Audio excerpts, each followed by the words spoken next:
Hey, Typology Tribe, Ian Morgan Cron here, your host on this show on which we explore the mystery of the human personality through the lens of the Enneagram. I'm coming to you from the Typology Studios here in 12 South Nashville, Tennessee, in the garage.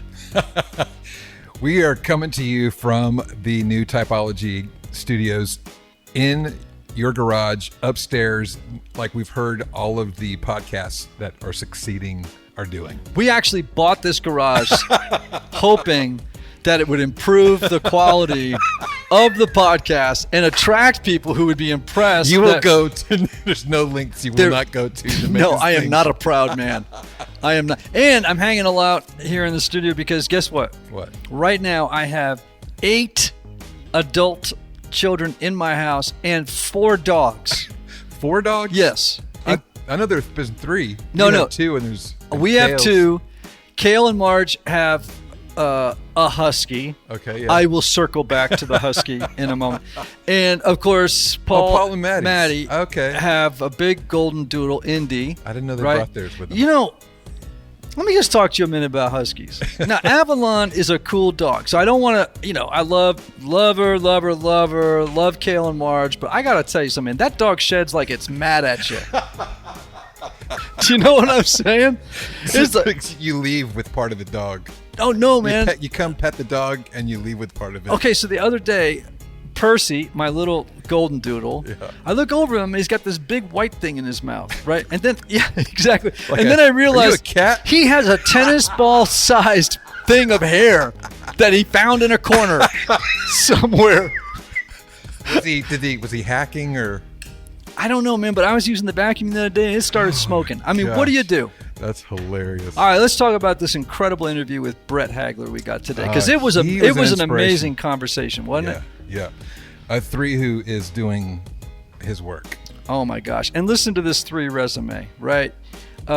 He is all about the intersection of innovation and impact. He's a cancer survivor. He's a Forbes 30 under 30, top 100 most interesting entrepreneurs in the world, at least according to Goldman Sachs. He's a speaker. He's an angel investor, co-founder of Home Team Ventures, which is an early stage venture. Yeah. And he's 14. I mean, He's printing these 3D homes in these like really impoverished areas. I know. He's the chief of staff of New Story Charity, which we're going to get into on the podcast and what it's about. He said so many. Here's the thing that people can look forward to. Yeah. They can look forward to a guy who at 30 something is doing work that lots of 3s at 65 are only just beginning. That's right. Yeah. And you just got to wonder to yourself, who is this person going to be at 45, 55, 65 if he continues on the trajectory he's on? He gives you a clear picture of how powerful this tool is. Yes. To be able to use it at the young age that he is. Yes. I was thinking of my children just like, this gives me so much hope for, even my own, like that they can go into their adulthood self-aware. Right. I had to spend the whole interview I know where you're going. dealing with my 4 energy that was comparing myself to him the whole time, and then trying to manage a big ball of envy that was coming up, and dealing with my feelings of inferiority and what if I had done that when I was, blah blah blah blah blah. Anyhow, my issues. Let's get to this interview because it is fantastic. Everybody, this is Brett Hagler, Chief of Staff for newstorycharity.org, Enneagram 3 with a 2-way. Brett Hagler, welcome to Typology.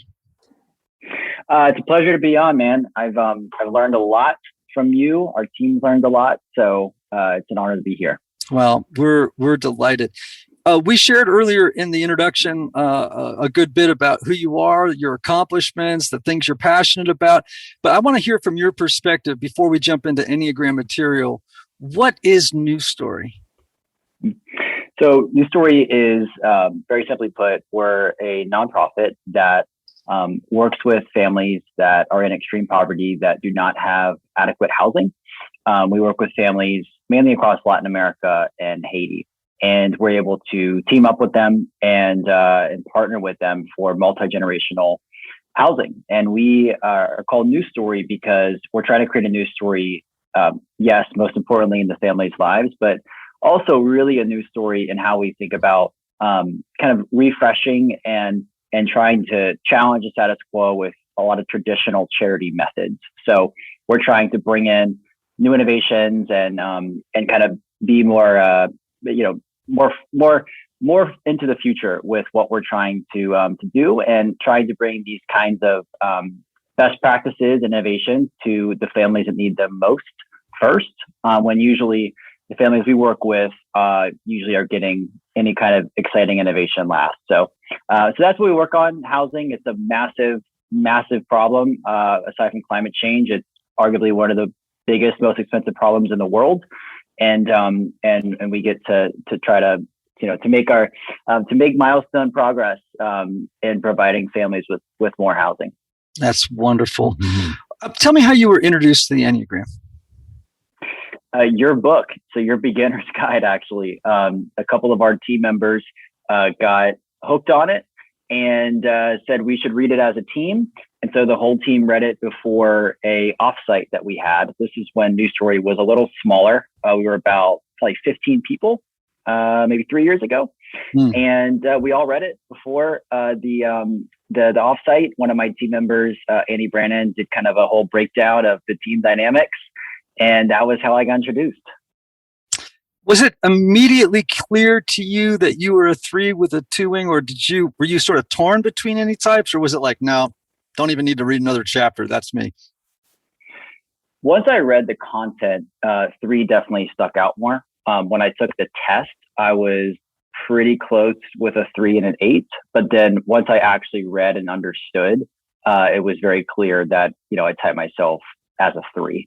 And then, I would say 2 as the wing. But a lot of 3 with a little 2 would probably be my self-diagnosis. That's wonderful, because one of the things that I'm always sort of sharing with people is that there are gradations in wings, right? Like I'm a 4 with a heavy 3 wing, but I could have an average 3 wing influence or a light one, even to the point that it's like you could barely tell, Totally. So it sounds like you're a strong 3 with an average to a low 2 wing. Something like that. Yeah, I would say so. And I think as I've begun the journey of trying to become a healthier 3, I think that my 2 has gotten better as well. Great. Just bringing out more compassion and just try to think of helping others before, my accomplishments are accomplishments first. So I think they've gone together for me.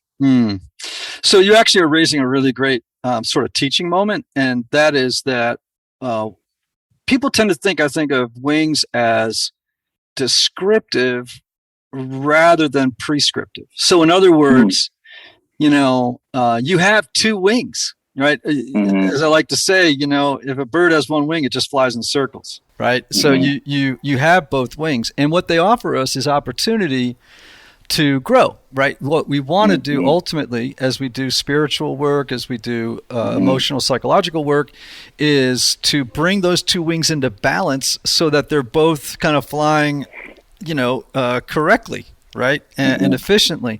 So a 3 with a 2 wing, for example, obviously, one of the things you want to tap into more on that too is being more in tune with the feelings of others, right? Because absolutely, yeah, right. Because sometimes the 3, a strong 3, will sometimes blow over people's feelings en route to the goal, right? Which is terrible leadership. Exactly. Yeah, but it's a default, right? And so until you develop self-awareness and see it in real time and realize, whoa, I've got to make some different choices here. We were talking with the former governor of Tennessee earlier this week. We did an interview with him, Bill Haslam, a wonderful, wonderful guy. And he was talking about recently his son at a party. Remember this, Anthony? That was so his son at a party actually watched him interacting with somebody. And he said, Dad, you're doing that 5-minute thing again, where someone's talking about their life and you can see that you have 5 minutes for this conversation before you want to move on, instead of staying in the moment and being present with the fact that they may be sharing some stuff that's fairly vulnerable and important to them. And so he's learned now, as I think you are, right? That's like, I can't move. It's like, stay. And even as a self-aware 3, he was like, what are you talking about? Yeah. And he was like, I am doing that. Yeah. Right. Yeah. And then for the 4 wing, developing that other wing, right? Like paying attention to it, would be for the 3, and this makes total sense, right? 1 is developing more authenticity, which is a big 4 hallmark of the 4, right? Another one would be introspection, spending more time being introspective. Noticing your own motives in different situations, self-care, and not being afraid to do stuff that you're not going to be the best at. All very that. much so. So this is such I usually won't do anything unless I think I have a chance of. I'm like, it's not even worth it. Like, there's a couple things I know I can do, and that's what I want to stick to. Wow. Right. So I actually we had a 3 on once, and it was just a friend of mine. He said, I decided I wanted to learn how to play golf because I had a lot of friends who played. And he said, so what did I do? I took like 4 lessons a week for 6 weeks. You know what I mean? Like all in. Right, I'm going to be Tiger Woods in 6 weeks, right? And then I realized that I would never be as good a golfer as these peers that I want to hang out with. I just gave it up. That's like, if I couldn't be the best, I wasn't going to do it, And I think for 3s, like saying, no, actually, I'm going to stick with it and be okay with being 3rd, and just not have to win. Okay. Yeah, or having it as, I think what I've done maybe in the last couple of years is there are obviously a couple things that I do want to be intentional at improving at and becoming better at. And I'm trying to keep those to a smaller number of things. And then everything else is like, who cares? Who cares if I, am not doing well or, it doesn't matter, because in my head, I've said, there's only a couple things I like really want to, apply to my habits to, or focus or discipline. And like, those are going to be the couple things that I want to be good at. And then the other stuff, like, it's okay. Right, right. All right, tell me what you love about being a 3 and what drives you crazy about it. Well, I mean, love is, so I started this organization called New Story when right around my 25th birthday. And before New Story, I had 1 failed startup and then another failure right before starting this. So I was coming into it as a 3 with I was nervous, I was scared, and I decided to give it another shot. And I think when I decided to give it another shot, I applied all of my 3-ness at the time, which I didn't yet really understand the Enneagram. I didn't know I was a 3, right? And I just said, there are certain things that I am not naturally great at, right? That could be I'm never the smartest guy in the room. I'm never there's a long list of things that other leaders have that are way better than me. But what I thought I could do is I thought I can apply my focus, my habits, being organized, going after a big goal, breaking it down, and really just being maniacally determined to make this happen. And that's what I did. And my 3-ness, went from starting an organization that was coming from basically had no experience, no money, no connections, really nothing. And I was fortunate to have 2 extraordinary co-founders, which is a huge piece of it. But a lot of the early days was, I don't know, almost like 3ing my way into us getting off the ground and getting some traction. And so that was, looking back in hindsight, so many lessons to take from that of what I want to continue doing in the future and some values that we've instilled into the organization that I think are good. And so that's maybe what I love about the 3 side. But then also in that, of course, came a lot of the bad. And it was about 2, maybe 3 years of a maybe even more bad than good. And that's when,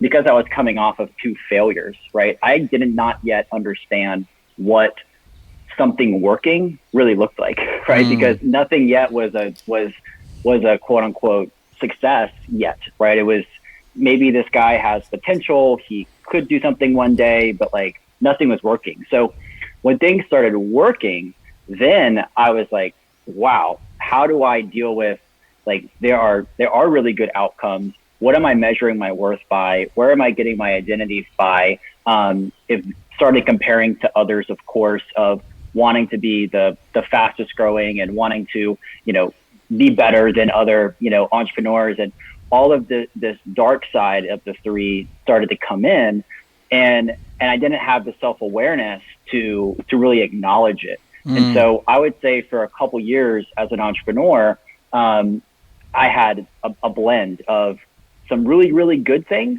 and some pretty bad things that were more internal to me, where I wasn't talking about a lot of these things outside. It was just how I was, making decisions and thinking about the future. And I also am, I'm a strong believer. So my faith is really important to me. And I was trying to also work that out at the same time. So that was kind of from starting the organization at 25 to about almost 29, 30 was a really bad blend before I had self-awareness of I'm a 3, and like this is what a healthy side looks like, and this is the bad side. And the last 2 years, I think I've learned a lot.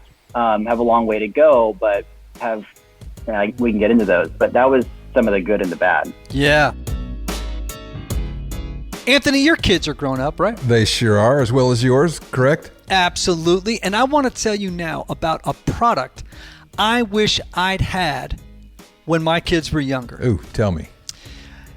The company is called KiwiCo. Okay. And KiwiCo creates accessible, hands-on projects for kids of all ages designed to make learning about STEAM fun. And STEAM, by the way, stands for science, technology, engineering, art, and math. All right. Each crate is designed by experts and tested by kids, offering fun opportunities to learn and explore at home. Delivered monthly, each box comes with all the supplies you need for that month's project. No extra runs to the store, which right now is a huge bonus, right? Huge bonus, yes. Kids love getting mail just for them, don't they? They do. Right? It's a great way to end the school year and kickstart the summer break knowing they have a package to look forward to each and every month, bro. Christmas every month. That's right. For instance, my assistant Wendy has 2 young boys, 7 and 9, and they were so excited to receive their science crate with their names on it. Fun. Right? It included all the materials and learning resources to build a mechanical model of the sun, earth, and moon. And they designed their own constellations and made a light-up lantern. Ooh, I love this. And they loved it too, my friend. With KiwiCo's hands-on art and science projects, kids can engineer a hydraulic claw, build an animation machine, explore colorful, kid-friendly chemistry, and more. Sounds like somebody's taken over the world.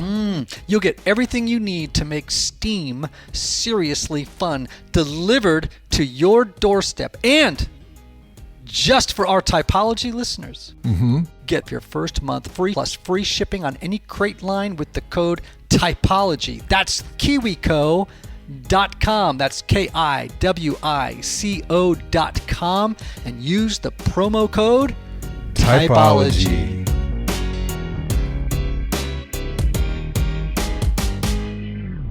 So, do you ever have a feeling, anxiety, depression? I mean, not necessarily full blown, but be feeling really down, or elation sometimes, and the feeling triggers a question, like rather than being on autopilot and just feeling anxious and maybe running or I'm not saying those aren't bad interventions, but stopping in the moment and saying, so what's the source of the anxiety? How can I be with this anxiety without pushing it away or holding on too tightly to it? Like, what's going on in me right now that I can feel coming up? And you just have this moment where you step back from yourself and do a little self-examination. Is that a part of your life now? Yeah. I would say now it's much more a part of my life. There were a couple years where I would absolutely feel that, and then I would just try to three my way out of it, right? I would try to compartmentalize and put the plan together, recruit the people I need to recruit, negotiate the way I need to negotiate, and just try to just almost like brute force get out of it, right? And what I realized I was doing was I'm exposing myself to obviously a risk of it not working and a risk of my worthiness and identity and, trying to compare myself to others, like that all just completely crumbling. And I think some of the anxiety came from, well, what if this doesn't work the way I want in 6 months? Because in my head, I'm thinking, okay, if this project works the way I want in 6 months, not only are we, directly helping the people for the 6 months we want to help or are proving something we want, but it unlocks this whole next phase of momentum that I know is coming. And so I think as a three and as a leader, I would get into trouble because I would be trying to forecast so much into the future of all these things have to go right and the dominoes. And I would get some of the anxiety would come in when I thought, oh no, it's not going the way I planned. And that means, these things, which, obviously may not be good for the organization, but also internally and for my own self-worth and my own feeling, I knew that was gonna hurt me. And so that was obviously not a healthy way to operate. But there was one moment when kind of everything started to change. So I was already aware of the Enneagram, and I got a spiritual director as well. Great. Enneagram background, absolutely amazing. We meet twice a month. And there was this one project, and it was a really, really, really big project for a news story. High return, also a lot of risk. And it was the only time I've been lucky, like not that much of an anxious person. Like, of course it'll happen sometimes, but there was one project where sometimes I couldn't sleep. Like it was the most like true anxiety I've ever felt. All because I thought if this doesn't work, then all the numbers go down, all of the momentum goes down, and we're going backwards, right?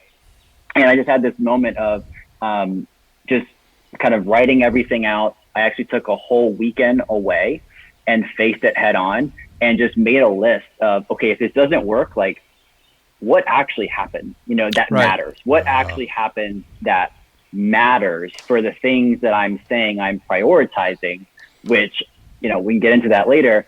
And it clicked that, oh, this is fine. It's not a big deal. Like it's, and that was very freeing. And so I've tried to build in practices like that where I'll zoom out, I'll get away. For me, I like to journal. I like to write. I like to write out lists. And I like to think the most important thing for me is trying to take a bigger picture perspective of aligning my values and what I've identified as what's most important. And as long as those things aren't being affected, then we're going to be okay. I just got to go like that. So good. Okay? Because that's a three doing good. That's any type doing, I'm talking to Anthony here. That's any type doing good work, right? The ability to step back and do healthy introspection alongside a wise counselor, right? Right. And strong work to say what really happens if I don't execute this perfectly. Right. So it's sort of a perspective inventory. Yeah. And then you are able to step back too and disidentify who you are with what you do. And that's a particular weakness for threes, but it's every single type because to some degree or another, right? It's a human condition. It's the human condition because know what it is, Anthony? I just went on a silent retreat for a week of meditation, 5 hours of meditation a day. Amazing. If you want to go, maybe, I don't know. I just about crawled out of my skin about 200 times. However, one of the things that this teacher who was brilliant on this thing was saying, look, don't feel bad. This is just how the mind works. It's how the ego works. So don't feel it's not actually. He actually said it's not your fault, right? This is just how the ego thinks. It compares, it judges, it has a whole suite of behaviors that are self-defeating and actually create a ton of suffering, right? And I won't go into how meditation mitigates the worst of the what we would call the egoic mind, right? But what you did right there was face the ego head on, right? Without shaming it. I mean, you can do this with compassion. In fact, it doesn't work if you don't. It's just like to say, okay, this is how my mind works. In fact, this is how everybody's mind works. Totally. And I got to just deal with, what it's doing in the moment. That's creating suffering for me. That's right. Yeah. And then the other thing that I didn't have during this period where it was much unhealthier is I mean, of course, like as someone that's a follower of Jesus, I knew that was most important, but I didn't do enough work of like truly centering myself on, okay, now Brett, zoom out and what really matters? Like, what are your values? And so I did a sabbatical, a 1-month sabbatical. That was so really hard. At first, hard to do. This was kind of in the height of us growing and having momentum. This was after about 5 years. And I did a sabbatical. And my only goal was to leave that sabbatical with a 1-page rule of life. And the rule of life is basically just 6 values that I have and a vision for what matters to me. And I try to develop a rhythm which maybe is on the healthier side of being a 3, a rhythm of where I'm reading that at least 3 times a week, in the morning. And I'm just centering myself on, these are the things that matter, right? Temptation is outward success. It's not about spectacular results. It's about love for people. I have this list of mantras. It's about obedience over outcomes. And it just started to really like just seep into me. And obviously, of course, I'm still going to go back to, unhealthy versions of the 3. Of course, it happens all the time.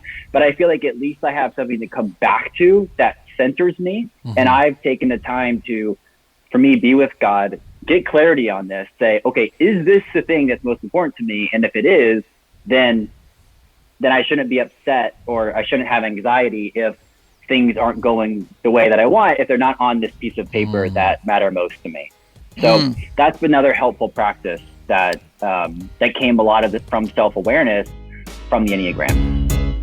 Hey everybody, one of the lessons I've learned over the years is that not everybody benefits from a traditional 50-minute counseling session. And this is why some people can go to couples therapy or personal counseling for a long time and never really get anywhere. This is why I'm such a believer of intensive counseling and my friends at Restoring the Soul in Colorado, created by my longtime friend Michael Cusick to help couples or individuals experience deep change in half-day blocks over 1 or 2 weeks. Now listen, if you can't wait months or years to get to the bottom of an issue or to experience breakthrough, you need to get in touch with my friend Michael and his extraordinary team of counselors at Restoring the Soul. If you're looking to get out of the rut you're in, but can't wait months or years, call Restoring the Soul today for a free consultation with Michael's staff. Call 303-932-9777 and learn how their intensive counseling process can help you. As a special bonus, just for Typology listeners, make sure to visit www.restoringthesoul.com/typology to download their PDF called 5 Ways Unaddressed Trauma May Be Derailing Your Relationships. So I want to put a pitch in here for spiritual directors. That sounds like something that probably, correct me if I'm wrong, your spiritual director encouraged you to do, right? Very much so. But let's help people understand the difference between a therapist and a spiritual director. because they are two different disciplines and two different forms of training. And is your spiritual director a Catholic, by the way? No, she's would be I don't know the exact phrase she would use, but a Christian. Okay, so the reason I say it is that spiritual direction really it grew out of the Protestant and Eastern Orthodox traditions, and then has in maybe the last 30 years grown in popularity among Protestants. So how would you compare the two? I'm assuming that you've probably been in counseling or therapy before. How would you compare the two? Because I'd love to encourage 3s and 4s and every type to get a spiritual director, even if it's in addition to a therapist. Very much so. Right? Go ahead. Tell me what you think the difference is. Yeah, I would say that my spiritual director, and her name is Julie. She's amazing. I think she cares. She's really caring about my soul, and she's really caring about. I have a phrase I use with her that it's more important of who I'm becoming than what I'm achieving. And becoming from a character standpoint, and even deeper than that, from a soul standpoint of who I'm becoming and who, like, am I becoming who God has made me to be, and understanding the most important things that as a 3 that I struggle with, and she's able to just really guide me through that from a deeper, it feels like from a deeper place that is really to the core of caring for my soul. Right. And that's well put, right? In fact, the original word for spiritual director in these traditions just means soul friend. Wow. Is what I it means. That. And so or soul guide, right? And so what they're more interested in is what is the activity of grace in your life at this present moment? That's so right. it's not diagnosing, it's not dealing right. With some of the more therapeutic terms, which are valuable, but especially when they're twinned with spiritual direction. So I want to encourage everybody. In some areas of the country, it's hard to find a spiritual director. Here in Nashville, you could find a ton of them. You could certainly, I used to, like when I was in Colorado, I just called a Catholic monastery and said, I know you got some. And they were like, oh yeah, we got some. And I had a spiritual director, an Episcopal monk in Cambridge, Massachusetts at the Society of St. John the Evangelist. This guy, here was the genius of this guy. He would ask me questions that would throw me back on my heels. You know what I mean? Like, I'm a therapist, and usually when I go to therapy, like, I got to be with someone who's pretty good because I usually know what the next question is. Right. You know what I mean? If you're a musician, if the guy or the woman's got game, because they're bringing a wide vocabulary instead of the typical stuff everybody would do, right? Yeah. And so, like, one time, this guy said to me, he said, I was whining about my life, just how crappy my past was and my present was, my future was going to be. And finally, I think I've told this story before, he went like this. I swear his face got this big into the camera. You know what I mean? Like, and he has like little glasses and he is like wearing he wears his little monk outfit, and he looks at me and he goes, Ian, this is your life. These are the cards. To what is God inviting you right now? Yeah. And I was like, I'll call you back. And I've not had a therapist ever say, so you see where it's going? Like, the direction of it is more toward big existential questions about your life and your soul, So, I mean, one of the things that's impressive about this... go ahead. No, I was going to, for spiritual direction, I think I've been doing it now for almost 2 years. And I have a lot of my executive team does it now. We offer it actually as a benefit, to our team. And I think it's one of the best investments you can make. I really do. Especially if you're in any kind of leadership, like it's not only in your personal life, but it's also, everything carries over into how you lead and how you show up. So I'm a very, very big fan. So did you know this, Anthony? That, and maybe some of our listeners don't know this, which is kind of, I can't believe I've never said this, but the Enneagram was originally used by spiritual directors to work with Catholic priests in training, novices. And actually, the novice oftentimes didn't know that the priest that was their spiritual director was using the Enneagram in their assessment of the novice, right? And so it grew, and then, of course, it came to the States, really, and emerged through the Jesuits. Mm-hmm. A guy named, I think it was Robert Oakes, of course, Richard Rohr, and others brought the Enneagram to wider attention. But actually, it was kind of an inside baseball thing that actually people guarded other people from knowing about. Wow. So again, it was initially used only by spiritual directors. Wow. So I'm really glad that your spiritual director knows it and is using it in your work. All right, well then let's just talk about this. Your deadly sin, which I guess if you got a spiritual director at work with you, I'm sure that she's raised this to the fore, is deceit, right?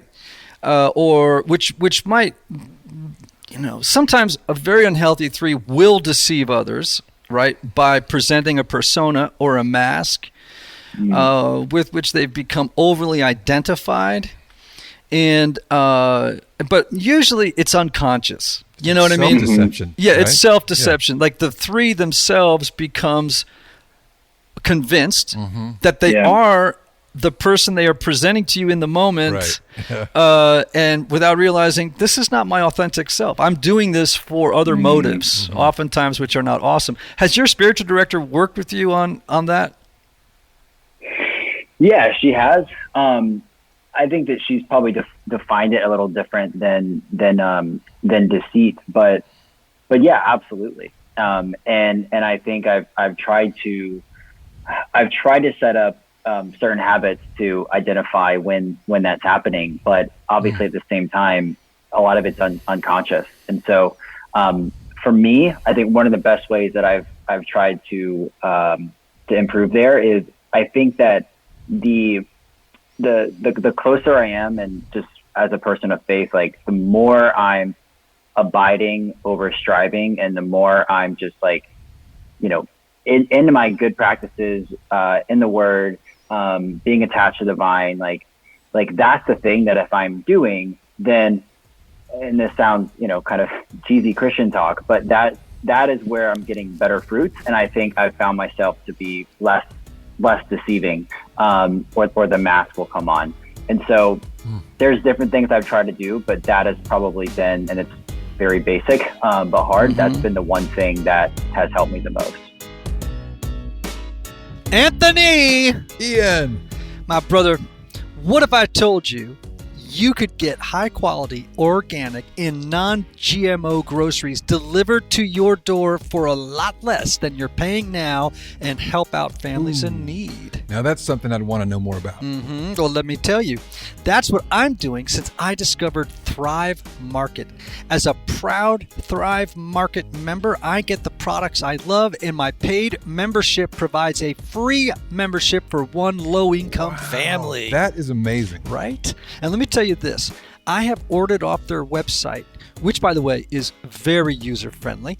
It's not at all like one of those websites where, you feel like you just fell into some kind of terrible technological labyrinth, right? They have the best selection of high-quality, healthy, and sustainable products online. Now, let me just tell you about one product I love that they have. Okay. Have you ever had Ora Bora sparkling water? Ooh, I have. It is so great. Lavender cucumber, my fave. Oh, I like coconut lemongrass. Yes, so good. Right? Herbal infused. I mean, it is So you're telling me Thrive has it? Thrive has it. Come on. It is amazing. We got 2 cases of Ora Bora sparkling water through Thrive Market 2 days ago. Ooh. Love that stuff. I'm having some. Well, you're welcome. So I used to be also a Go Lean cereal guy. Remember that? Yeah, I remember that. Well, that's because I'm so healthy. But now I eat organic coconut flake cereal from Thrive Market. Ooh, I like that. And the list goes on, my brother, of amazing things, right? I got to try those. Changing my life. And guess what? What? Now they have 2 new membership options, a 1-month membership for $9.95 a month or a 12-month membership for $5 a month. $5 a month. That's right, billed at $59.95. Wow. And as a special offer for Typology listeners, join Thrive Market today to get $20 off your first order and an exclusive free gift. The only way to get this offer is by going to thrivemarket.com/typology. Right. That's Thrive, THRIVE, market.com/typology, TYPOLOGY, to get the exclusive offer of $20 off your first order and a free gift. You can't get this offer anywhere else. Go to thrivemarket.com/typology.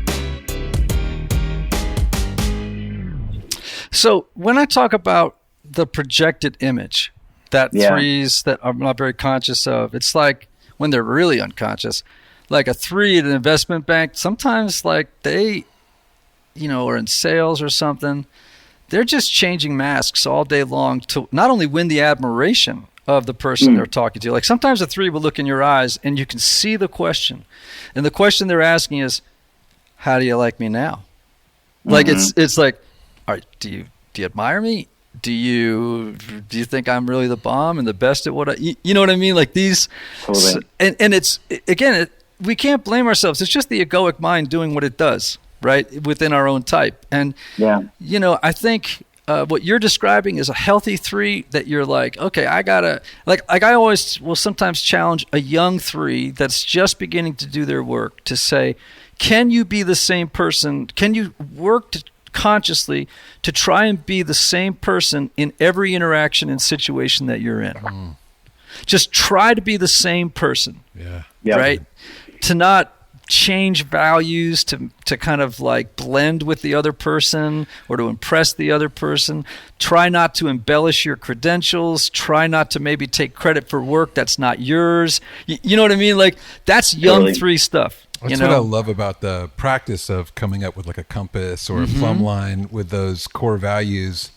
Because for the 3, so proactive in doing, you find yourself 30 miles down the road and you don't even remember why you're there. Right. So So there's a term in Ignatian spirituality. I don't know if your spiritual director has introduced you to Ignatius of Loyola, but he has this term contra agere as a spiritual practice, right? And what it means is do the opposite. Literally is what it means. Just do the opposite, right? So in the moment, it's like if you find yourself doing X, totally, just go in the opposite direction. Like for me as a 4, like we were talking about this while we were setting up. I had a really, really, really hard week this week, and I was deep down into my feelings, man. I mean, way down into my feelings, right? Which is, kind of like it's like one of my blind spots. It's one of my it's the weakest part of my plumbing. If something's going to break in my plumbing, that's where the leak is going to happen, right? And I have to just sort of consciously step back and try to say, okay, we need to move out of our feelings into more critical thinking, right? And sort of evaluate this from an objective, get out of subjectivity, move toward objectivity, doing what you did, which is just sit down and write this stuff down and see that, this isn't the end of the world. That would be, so I could do that exercise for a whole different reason than a 3 would. You know what I mean? And it has different value, but it kind of gets me into a better space. That's good. Yeah. So for everybody, if you're a 2 on the Enneagram and you feel this terrible need to go meet the need of somebody else or whatever it may need be, it's like, no, actually leave here right now and go address your own needs. That's right. And that's contra agere. Yeah, that's good. All right. Yeah, so it's an investment, right? It's an investment that you have to be intentional about the time. It's very easy to brush it off and not do it, but it's an investment that I think brings extraordinary results. Yeah, no question about it. Okay, so tell folks where they can learn more about New Story. Tell me more about like what it is you're doing, how they can get involved and be supportive, all that stuff. Yeah. So, right now we are, we're partnering with families mainly in Mexico and El Salvador. We can build a multi-generational house for anywhere between $6,000 to $8,000. That's a multi-generational home. And what's new this year is, last year we did a big 3D printing project where we 3D printed the first neighborhood of homes in the world. And that was a big R&D project. We did an amazing proof of concept with our partner out of Austin called Icon. And you can see that there's a Apple documentary about it. And that's still going to happen, and we're excited for the next phases. But this year, one of our big initiatives is around loans and financing with the families we work with. So families that we work with can't get access to any kind of mortgage or loan, right? So we're trying to come in and innovate around micro mortgages, and how could families pay for more of the house so that it's not all philanthropy, but it's a blended product of some subsidy, but majority is being paid by the families. And so ways that people can get involved is they can donate directly to a house, and 100% of that donation goes towards building a multi-generational home, or they can make a loan and be paid back. So those are the ways that people can get involved. Wow, I love that. Can you come make me a 3D printed house studio? Maybe, yeah. We can set it up as sort of a demo model. Have people come over and realize that, hey, I can do this for a news story in Haiti. This would be fantastic. We could be your Nashville demo scene. It could be the podcast studio. Right? Yeah. I love that. Yeah, I love it. And the last thing is still getting involved. We're hiring a lot. So we're growing our team, and we're based in Atlanta, San Francisco, Mexico City, and have remote options too. So that's another way. Ooh, I got a son in San Francisco looking for a gig, man. Cool. I'm gonna send him your way. Send him your way. He's a 7 on the Enneagram, man. He'll bring some optimism and juice. Trust me. Yeah. He's got all that for sure, right? I love it. Yeah. Yeah, I love it. Yeah. All right, folks. Brett Hagler on Instagram at Brett, 2 T's, BRETTHAGLER. Same thing on Twitter. News Story. Charity.org is their website. And if you want to learn more about Brett and his journey, you go to BrettHagler.com. Brett, it's been a blast having you on. I'm so kind of envious, which is a 4 thing to be, that you are doing this work so early in the game. I can't tell you. I can think of one guy in particular. It is inspiring. I can think of one guy in particular who, if I were to talk to him about his journey, and he's 60 plus, he would be saying, "This is that what you're saying right now is the stuff he's just starting to do." Yeah, like he's just getting to it. It's super hard. I mean, I think again, go to encourage folks that maybe haven't been as intentional as you could be.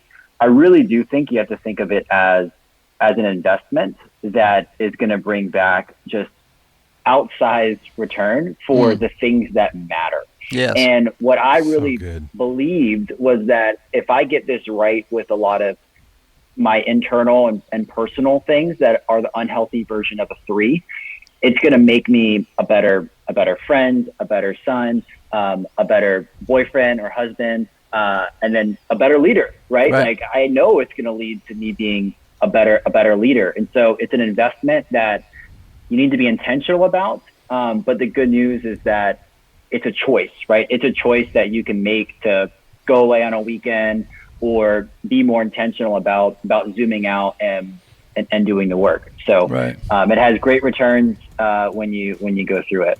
Brett's putting on a 3 clinic. Man, that's good healthy stuff. 3 clinic. Yeah, totally. Right? Yeah. Brett, thank you so much for being on Typology. And Typology listeners, remember these words. May you have love. May you have joy. May you have peace. And may you have healing. May you have rest. Until next time. Anthony. Yeah. That was strong. Would that I were him. That was inspiring. I mean, you and I both, we've experienced people in health and people that are unhealthy in their numbers, and this is a strong version of a 3 who's doing his work. Yeah. And it makes me excited for the potential of people using this tool. I am with you 100%, and I hope that a lot of people give this episode away to other 3s they know. Yeah. Right? I think that would be really exciting. What are some of your takeaways from this that inspired you? Well, for sure, I'm gonna, like I told you, we've both had hard weeks. Mm-hmm. We spoke about that before we started, this morning, and I'm gonna sit down and do that values inventory, and then also ask myself the question, like, okay, what's the worst thing that could happen as a result of the things you're struggling with right now? And take the charge out of it, because I'm a catastrophizer. Right. I tend to get something in my head and I start running with it, and suddenly the molehill becomes an entire mountain range. Yes. The story starts running and it gets more dramatic and awful, and it's like, whoa. And I think that's a great discipline, to sit down. I've done it before years ago, but I just haven't been disciplined about it. And at all in the last, I don't know, a couple of decades. So probably worth doing. And then, by the way, after I do that, I have to get the house ready for a party tonight for 40 people are coming. Nobody said no. What's wrong with those people? The Cron housewarming / all the kids are in town. Exactly. I got to go vacuum the house because of the husky. But I'm looking forward to. We got a bunch of songwriters coming over. I told Buddy Green to bring his harmonicas, and I told a few other people to bring their guitars if they want. We're going to get some songs going, and some songs and some smoke in the air. Oh yeah, and Andy Gullahorn's coming, so that means we got a cornhole game going in the backyard at some point. Awesome. Andy, do you play cornhole? Yeah. Sure. I'm just telling you, man. We've been playing a lot of cornhole around you. In fact, we got a little bit of time now between this last interview, and we got another one this afternoon with Brooklyn Sudano, who's a 4. Looking forward to that interview. Yeah. I think we need to go play some cornhole, and I need to whoop you. All right, let's do it. All right, man. Listen. I'll take you on. All right. Hey, everybody. We love you, and we'll see you next time. See ya.